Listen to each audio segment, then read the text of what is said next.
So greetings friend, welcome back again in my new fresh video. आज की इस video में हम बनाने वाले हैं कैलकुलेटर। जैसे कि आपने डेस्कटॉप एप्लीकेशन में देखते हैं हमारे पास कैलकुलेटर होता है। अगर मैं यहाँ पर जाता हूँ और यहाँ लिखता हूँ कैल और यहाँ पर आप इसे देख सकते हैं, ये कैलकुलेटर हमारा आ जाएगा।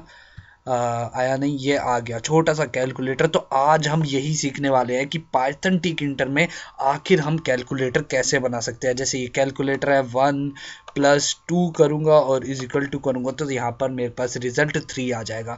तो बेसिकली ये भी हमारी एक डेस्कटॉप एप्लीकेशन ही है। तो पाइथन में हम सीखेंगे टिकिंटर लाइब्रेरी की मदद से कि आखिर GUI बेस्ड में कैलकुलेटर कैसे बनता है। तो क्या करेंगे, हम सबसे पहले अपना एडिटर खोल लेंगे और यहाँ पर मैंने ये खोल लिया है। इसके बाद होगा हमें क्लास को इंपोर्ट करना पड़ेगा, यानी कि लाइब्रेरी को इंपोर्ट करना पड़ेगा। तो मैं यहाँ करता हूँ फ्रॉम टिकिंटर इंपोर्ट किन स्टार, ठीक है, और एस्ट्रिंग लगा दिया इससे कि मैंने सारी की सारी चीज़ों को इंपोर्ट कर लिया। और यहाँ पर हम लिखते हैं root is equal to TK और ये बंद कर दिया। और यहाँ लिखते हैं रूट डॉट मेन लूप। अगर इतनी ही चीज़ को चेक करूं और इस कोड को रन करा के देखूं तो मैं यहाँ पर देख सकता हूं कि मेरी विंडो तैयार है और इसके अंदर हमें कैलकुलेटर करना है। तो कैलकुलेटर के लिए सबसे पहले हमें एक एंट्री फील्ड चाहिए होगा जहाँ पर यूज़र एंट्री करेगा। तो यहाँ पर मैंने ई वेरिएबल ले लिया और यहाँ पर लिखूँगा मैं एंट्री, और मुझे क्या करानी है, रूट में करानी है। और इसके साथ साथ अगर मैं उसकी वृत्त को डिफाइन करना चाहूँ तो यहाँ पर मैं वृत्त ज़्यादा बड़ी नहीं लूँगा, 35 ले लेते हैं। बॉर्डर हम यहाँ पर इसका 5 डिफाइन कर देते हैं और इसे प्लेस कर देते हैं हम। तो E.grid हम ले लेते हैं और यहाँ पर हम इसकी रो को डिफाइन कर देते हैं हम 0 पर, और कॉलम को डिफाइन कर देते हैं हम इसके 0 पोजीशन पर।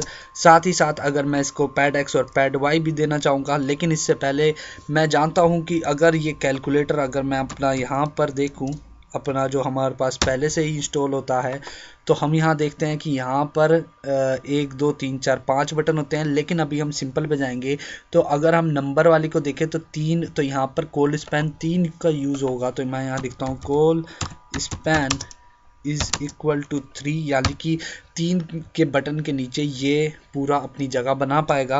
और साथ ही साथ अगर मैं पैड X देना चाहूँ इसे, तो यहाँ पर मैं पैड X 10 दे देते हैं एक बार देखने के लिए, और पैड Y भी इसे हम 10 दे देते हैं।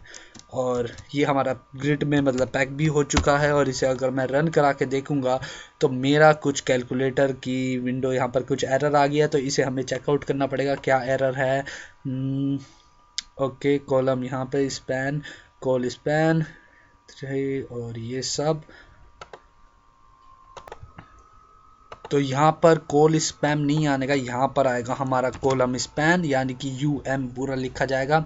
और इसे मैं सेव करता हूँ और रन करा के देखूंगा तो मेरा यहाँ पर एडिट टेक्स्ट यानी कि लिखने वाली विंडो तैयार हो चुकी है। अब मुझे चाहिए बटन्स।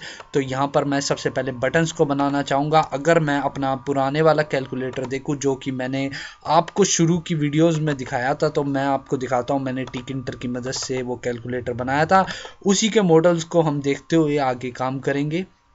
तो यहाँ पर वो कैलकुलेटर खुल चुका है। तो अब आप देख सकते हैं हमने ये चीज़ को तैयार कर लिया। अब हमें ये 3 बटन बनाने हैं। 3 मतलब यहाँ पे कॉल स्पैन हमने यूज़ कर दिया था इसलिए 3 होंगे, और यहाँ पर कुछ काम इस तरह से होगा। तो चलिए इसी को हम बनाने की कोशिश करते हैं। तो हम इसमें चलते हैं और यहाँ पर हम बटन बनाते हैं। तो बटन के लिए यहाँ पर मैं सबसे पहले लिखूँगा एक वेरिएबल जिसका नाम दूंगा मैं button1, और यहाँ पर मैं बटन बनाऊँगा। और यहाँ पर हमने रूट में बनाना है। साथ में मुझे लिखना होगा कि हमने उस बटन को क्या टेक्स्ट देना है। तो सबसे पहला 1 का मैं बनाता हूँ, यहाँ पर 1 लिख देते हैं। और 1 लिखने के बाद अगर मुझे उसे स्टाइलिंग देनी है तो यहाँ पर मैं पैड X और पैड Y का यूज़ करूँगा। तो यहाँ लिख देता हूँ pad X is equal to 1 is equal to 10, और पैड Y जैसे कि 10 तो कम रह जाएगा। 10 क्यों कम रह जाएगा, क्योंकि इसमें मैं देख रहा हूँ कि काफ़ी स्पेस है। तो यहाँ पर मैं इसे 40 यूज़ कर लेता हूँ। तो यहाँ पे 40 यूज़ कर लिया। साथ ही साथ मुझे पैड Y की भी ज़रूरत पड़ेगी। तो यहाँ पर मैं लिखता हूँ pad Y is equal to 20, ठीक है। और अभी कमांड के लिए डिफ़ाइन नहीं करा है। तो अभी हम क्या करते हैं, इन चीज़ों को कॉपी कर लेते हैं, या फिर अगर हम पहले वाले बटन को देखें कि आखिर हमारा पैक करके दिखता कैसे है, तो हम यहाँ पे लिख सकते हैं बटन 1 डॉट ग्रिड, और इसका रो और कॉलम हम डिफाइन कर देंगे। जैसे रो मैंने इसकी नीचे से डिफाइन करनी है। नीचे से क्यों डिफाइन करनी है, क्योंकि यहाँ पर 1 यहाँ पर है और यहाँ पे 7 से शुरू हो रहा है। तो अगर हम इसे यहाँ पर 7 कर दें एक बार को, और यहाँ पर हम इसकी रो को डिफाइन करें, तो रो को हम सिंपल सा 1 डिफाइन करेंगे और कॉलम हम डिफाइन करेंगे यहाँ पर 0, एंड इसके साथ साथ और कुछ तो डिफाइन नहीं होगा क्योंकि ऊपर स्टाइलिंग दे दी है। और इतनी चीज़ को हम रन करा के देखते हैं। तो अब आप देख सकते हैं 7 हमारा यहाँ पे आ चुका है। इसी तरह हमें बाकी के बटन को भी करना पड़ेगा। तो मैं क्या करूँगा, सिंपल सा इस टेक्स्ट को कॉपी कर लूँगा और अपने काम को आगे बढ़ाऊँगा। ठीक है, तो हमें सबसे पहले यहाँ पर 7 का लिखा हुआ था हमने, और हम यहाँ पे इसे थोड़ा सा स्पेस देंगे, और यहाँ पर हम इसी तरह 8 का भी बना लेंगे। तो यहाँ पर हम 8 का बना लेंगे, और यहाँ हम 9 का बना लेंगे। तो यहाँ पर हम लिख देते हैं 7 बटन 7, यहाँ पर हम लिख देंगे बटन 8, और यहाँ पर इसका नाम बटन 9 लिख देंगे। और अगर इस चीज़ को कॉपी कर लें और इसी तरह यहाँ पे भी पेस्ट कर देते हैं, और यहाँ लिख देते हैं हम 7, यहाँ लिख देते हैं 8 और यहाँ 9, और यहाँ पर कॉलम को चेंज कर देते हैं। तो यहाँ आ जाएगा 1 और 2।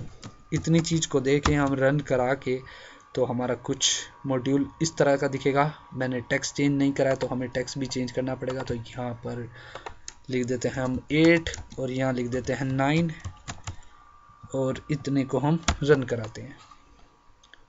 तो यहाँ पर आ गया 7 8 9, और जो हमारा कैलकुलेटर जो हमें ये बनाना है, तो अब आप देख सकते हैं ऊपर के बटन डिफाइन हो चुके हैं।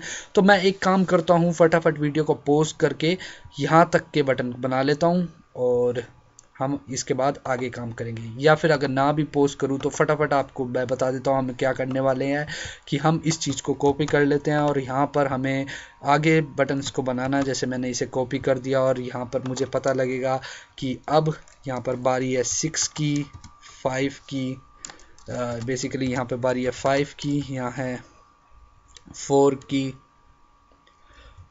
और यहाँ है हमारी 6 की। मेरे ख्याल से यहाँ पे उल्टा हो गया, यहाँ पे 4 और 5 आएगा, एंड इसे भी कॉपी कर लेते हैं हम, और यहाँ पर इनकी पोजीशन को डिफाइन कर देते हैं। तो यहाँ पर हमारा शुरू हो जाएगा 4 5 6, और रो हम दूसरी में जाएंगे। तो यहाँ पर हम दूसरा कर देते हैं, और यहाँ पर 0 1 2 इतने को अगर हम रन कराएंगे तो हमारा कुछ मॉड्यूल इस तरह से बनेगा। और अंदर का टेक्स्ट हमने फिर नहीं चेंज कराया, तो फटाफट चेंज कर देते हैं। 4 पे हम 4 को लिखेंगे, 5 पे हम 5 को, और 6 पे हम 6 को, और ये कुछ हमारा इस तरह से बन जाएगा 7 8 9 4 5 6। और इसी चीज़ को हम दोबारा कॉपी करेंगे और यहाँ पर पेस्ट कर देते हैं।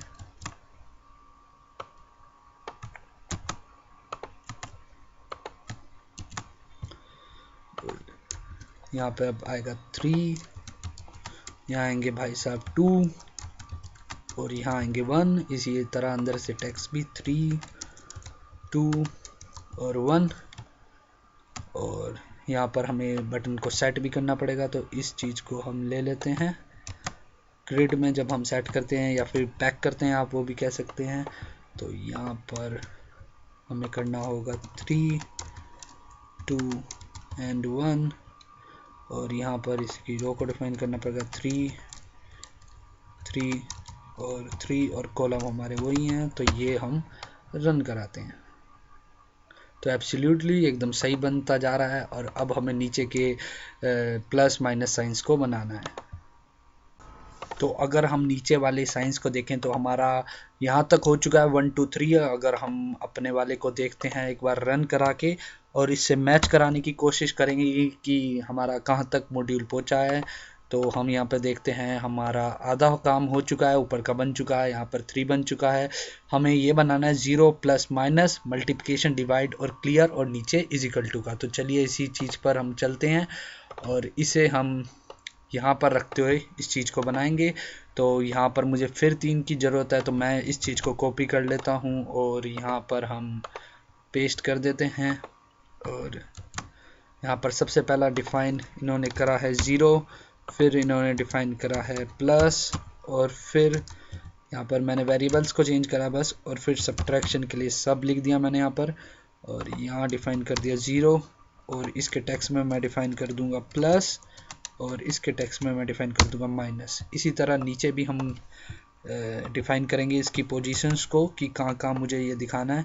तो यहाँ पर हम चलते हैं, इसे पेस्ट करते हैं, और यहाँ पर इसका वेरिएबल का नाम था 0, बटन 0, इसका था बटन प्लस, और इसका था बटन सब्ट्रैक्ट, और इनकी पोजीशन देंगे हम 4th रो में। तो यहाँ पर पोजीशन दे देते हैं 4th रो में। तो अब हम देखते हैं अपने वाले को और कंपैरिजन कराते हैं जो हमारा टारगेटेड है।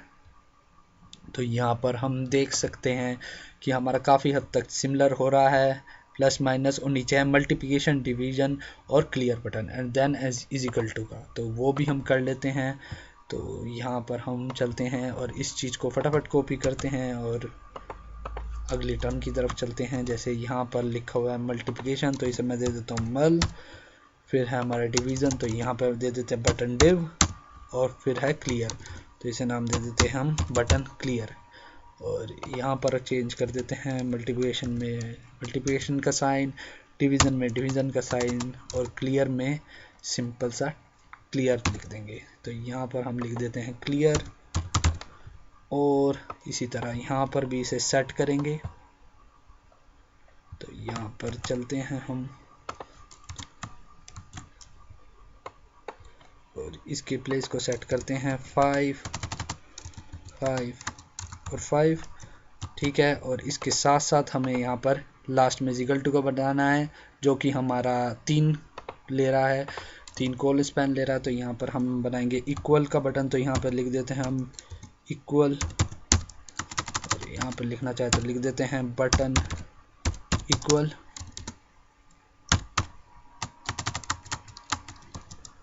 इज इक्वल टू, और इस चीज़ को मैं फटाफट कॉपी कर लेता हूँ यहाँ से और यहाँ पेस्ट कर देते हैं हम, और साथ ही साथ इसकी पोजीशन हम डिफाइन कर देंगे इस जगह, और कॉल स्पैन भी कर देंगे। तो यहाँ लिख देते हैं हम बटन इक्वल डॉट ग्रिड, और ये बैठेगा हमारा रो 6 में,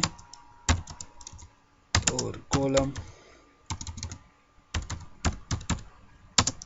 बैठेगा ये हमारा 0th पोजीशन पे, साथ ही साथ कॉलम स्पैन हो गए इसमें 3। और यहाँ पर हमारी पेडेक्स को हमें बढ़ाना होगा, तो मैं यहाँ पे 120 कर देता हूँ और रन करा के देखते हैं। तो यहाँ पर क्लियर आ रहा है, लेकिन इक्वल टू हमारा नहीं आ रहा, क्योंकि शायद हमने क्लियर बटन को ही सेट कर दिया। तो वो हम देखते हैं क्लियर हमारा, हाँ हमने क्लियर बटन को सेट नहीं करा था, तो उसकी तरफ हम चलते हैं। तो यहाँ पर हमारा सब तक क्लियर है और ये नहीं है सेट। तो यहाँ हम चलते हैं इन 3 चीज़ को कॉपी करते हुए, और यहाँ पर प्लस कर देंगे। तो प्लस की जगह हम यहाँ पे करेंगे मल्टीप्लाई, और यहाँ करेंगे डिवाइड, और यहाँ करेंगे हम क्लियर, और ये हम करेंगे 6 6 6, और इक्वल टू को हम कर देंगे 7th पोजीशन पे।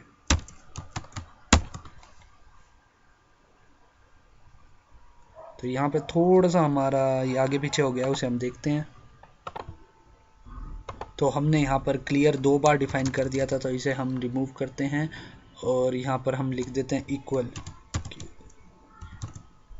और सेव कराते हैं और रन करा के देखते हैं। तो अब हमारा सही हो गया, बस ये जो है थोड़ा सा ज़्यादा है, तो इसे हम कम कर देंगे, ठीक है। तो डिज़ाइनिंग के लिए तो हमारा यहाँ पर बन चुका है। फ़िलहाल की वीडियो में इतना ही। अब आपसे मिलेंगे अगली वीडियो में, जिसमें हम इसकी फंक्शनैलिटी के ऊपर बात करेंगे। Thank you.